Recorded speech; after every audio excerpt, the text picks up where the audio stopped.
Okay, again, welcome to all of you, my dear students. Welcome to 8th class physics and the chapter force and pressure. Today, we discuss on some remaining question, long answer question. Okay, in our previous lecture, we discussed on short answer type question. Okay, so I hope you completed all the question in your notebook. Okay, now we go some long answer type question. Okay, so what is first question? Explain why a heavy truck is fitted with 6 to 14 tires. Okay, question is what? Explain why heavy truck is fitted with 6 to 14 tires. जो heavy trucks हैं वो ज़्यादा load जो carry करते हैं, okay, उनमें 6 से 14 6 to 14 tyres क्यों यूज़ किए जाते हैं? ओके, आपने जनरली देखा होगा. So what is the reason behind it? Explain. Okay, so the answer is a heavy truck is fitted with 6 to 14 tires because these tires increase the area of the contact on which their weight acts and hence reduce their pressure on the ground. Okay, again same thing is here. You must remember only one formula, P equal to F by A. Okay, heavy truck हैं, उसको बहुत ज़्यादा load carry करना पड़ता है, wait उसका बहुत ज़्यादा होता है. ठीक है, तो लोड बहुत ज़्यादा है, नीचे एक टायर या दो टायर लगाएंगे तो क्या होगा? फट सकता है प्रेशर, क्योंकि दो टायर लगाने से क्या हो रहा है? एरिया क्या है? कम हो रहा है, तो प्रेशर क्या होगा?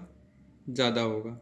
लेकिन आपने जैसे ही क्या किया, एरिया जैसे ही 6 to 14 टायर आपने यूज़ करे, then what will happen? The pressure reduce. Why pressure reduce? Because area increase. Okay, how area is increase? Because we use 6 to 14 tires. Okay, let's see like this. Okay, this is a heavy truck and the tire is 6 to 14, so the area is increase and the pressure is reduce. Okay, तो pressure कम हो जाएगा, तो उस load की वजह से वो ट्रक के टायर्स हैं वो ग्राउंड में नहीं धंसेंगे. ओके, तो heavy truck is fitted with 6 to 14 tires because these tires increase the area of the contact on which their weights acts and hence reduce their pressure on the ground. Okay, pressure क्या हो जाएगा? कम हो जाएगा. Okay, all of this application of pressure. Okay, so one thing is important, if you have a very good knowledge of pressure, their formula, and you can easily understand all the things, all the application. Okay, one more question. Skiers use long flat skis to slide over snow. Okay, skiers ride like this. Okay, have skis have large area of contact. Okay, फिर वही area की बात आ गई, large area of contact. Okay, area ज़्यादा होगा तो pressure क्या होगा? कम होगा. ठीक है, जितने भी स्कायर्स हैं वो क्या करते हैं? Use long flat skis to slide over snow. बर्फ़ पर चलने के लिए वो लॉन्ग फ्लैट स्काइज यूज़ करते हैं. क्यों करते हैं? इसका रीज़न आपको बताना है. Skiers use long flat skies to slide over snow because the skies have large area of contact and that reduces the pressure on the snow and enables the skiers to slide over the snow without sinking in the snow. Okay, pressure कम हो जाएगा तो जो भी स्कायर्स हैं वो उस पर जब स्लाइड करेंगे तो वो बर्फ़ पर स्नो पर इजीली स्लाइड कर सकते हैं बिना उसके अंदर सिंकिंग मतलब डूबना. Okay, what is the meaning of sinking मतलब डूबना. बिना डूबे वो उसके अंदर क्या कर सकते हैं, स्लाइड कर सकते हैं. Okay, one more question. Foundations of high rise building are kept wide. जितनी भी फाउंडेशन है, जो नींव है, नींव फाउंडेशन मीन्स नींव, तो जो बड़ी बड़ी बिल्डिंग्स हैं उनकी जो फाउंडेशन है वो वाइड क्यों रखी जाती है, चौड़ी क्यों रखी जाती है. ठीक है, द रीज़न इज़, फिर वही वाइड मतलब एरिया ज़्यादा, area if area is more pressure is reduce. Okay, foundation of high rise buildings are kept wide because wide area of foundation exert less pressure on the ground and do not sink in due to extremely high pressure of the building. Okay, pressure कम होगा तो वो building ground के अंदर नहीं धंसेगी क्योंकि pressure ऊपर से बहुत ज़्यादा, एक बिल्डिंग दो first floor, second floor, third floor, ठीक है, तो जब बहुत ज़्यादा हाई बिल्डिंग्स होती है तो प्रेशर ज़्यादा लगेगा, इसलिए उस प्रेशर को कम कैसे कर सकते हैं, वाइड फाउंडेशन डाला जाता है. ठीक है, now next question, give reason. इसमें भी आपको रीज़न देना है. School bags are provided with wide straps to carry them. Okay, why school bags, ये सभी लोग जानते हैं. स्कूल बैग्स की जो आपकी स्ट्रिप होती है, टांगने की स्ट्रिप, अगर वो बहुत पतली होगी तो क्या होगा, एंड इसलिए उसको वाइड क्यों रखा जाता है. ठीक है, school bags are provided with wide straps to carry them because wide strap made up of thick cloth canvas the weight of the bag over the large area of the shoulders of the child, producing less pressure on the shoulders. Thus, it becomes more comfortable to carry the heavy school bag. Okay, strips wide होगी तो क्या होगा, area increase हो जाएगा. Area increase होगा तो pressure क्या होगा, कम हो जाएगा.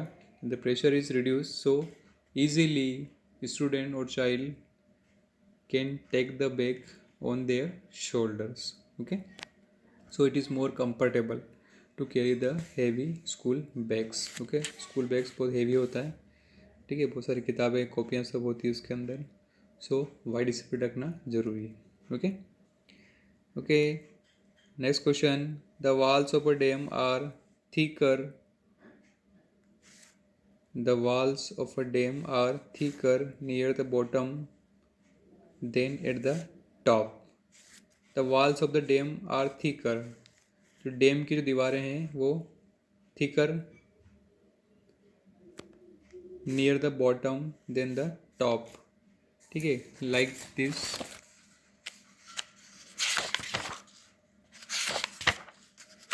like this. Okay, this is the wall of the dam is made thicker near the bottom than the top. ये यहाँ पर जो है वो बहुत ज़्यादा थिक है, ऊपर क्या है, बहुत थीन है, पतली है. What is the reason behind it? Okay, so answer is what?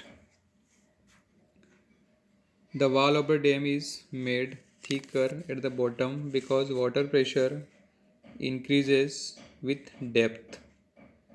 A thicker wall can withstand a greater pressure exerted by the water at the bottom.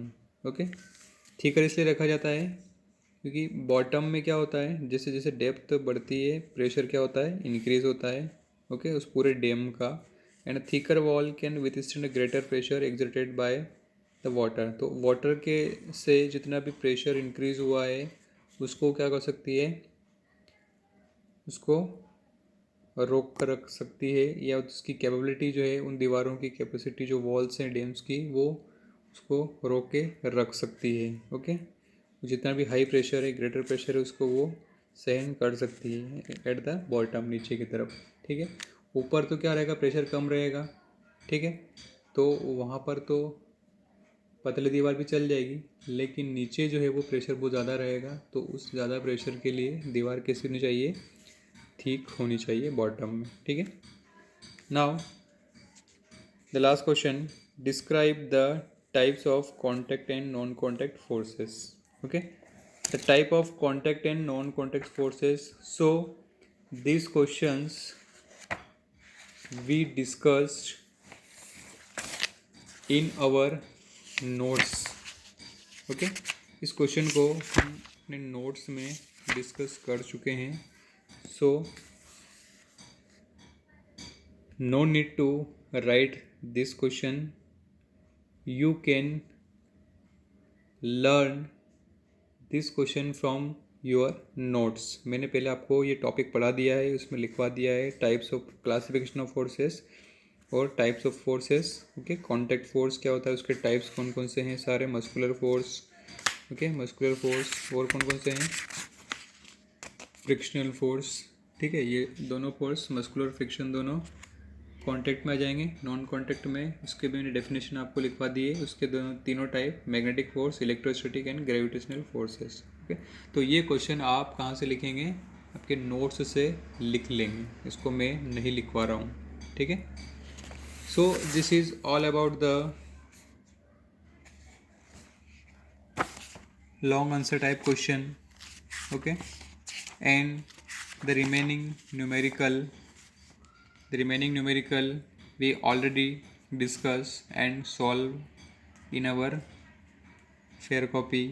Okay, one thing is remaining, horse question, that is high order thinking question। Okay, one two, only two questions। Okay, so we discussed this question in our previous video, and after this we will switch on our next chapter, that is the friction। Okay, this is the friction। Okay, write all this question in your fair copy, and if you have any problem then you can contact me। Okay, thank you।